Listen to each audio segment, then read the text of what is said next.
2010માં અમિતાભ બચ્ચને મોદીને વડાપ્રધાન સુધી પહોંચાડવા માટે સીધી નહીં તો આડકતરી રીતે આ રીતે મદદ કરી હતી, બ્રાન્ડ એમ્બેસેડર બનીને અને નરેન્દ્ર મોદીને ગુજરાતના બ્રાન્ડ બનાવીને.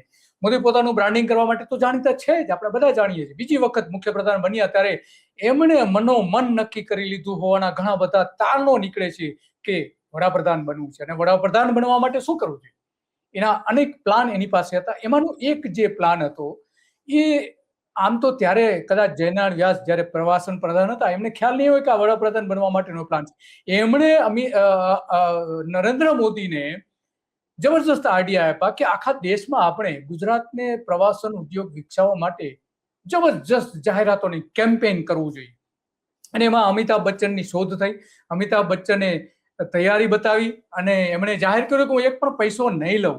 પણ પછી કેટલીક કંપનીઓને એમાં ફાયદો થયો અને અમિતાભ બચ્ચને પોતે પણ ગિફ્ટ સિટીમાં ગાંધીનગરમાં અત્યારે પ્લોટ લીધો છે અને એ ગિફ્ટ સિટીની બરાબર બાજુમાં એને જે લીધો ત્યારની કિંમત અત્યારની કિંમત આસમાન પર છે.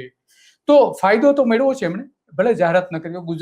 ગુજરાત કી ખુશ્બુ અને કચ્છ નહીં દેખા તો કુછ નહીં દેખા જાહેરાતો એ સુપર હિટ જાહેરાતો થઈ અને મોદીને દેશના સુપરસ્ટાર બનાવવામાં મદદ કરી અમિતાભ બચ્ચને.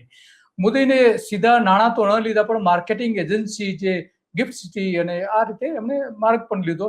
દેશભરમાં મોદીને હીરો બનાવી દીધા, ગુજરાતને હીરો બનાવી દીધું, ગુજરાતના વિકાસને કે નહીં ભાઈ નરેન્દ્ર મોદીના કારણે આ બધું થઈ રહ્યું છે એવું લોકોના મનમાં, દેશના લોકોના મનમાં પ્રસ્થાપિત કરી દીધું. અને 2012માં ચૂંટણી જીતાયા પછી 2014માં વડાપ્રધાનની ચૂંટણી આવી. એમાં રાજકીય કાવાદાવો કરીને અડવાણીને બાજુ પર મૂકીને પોતે વડાપ્રધાન પદની જાહેરાત કરાવડાવી પક્ષ દ્વારા.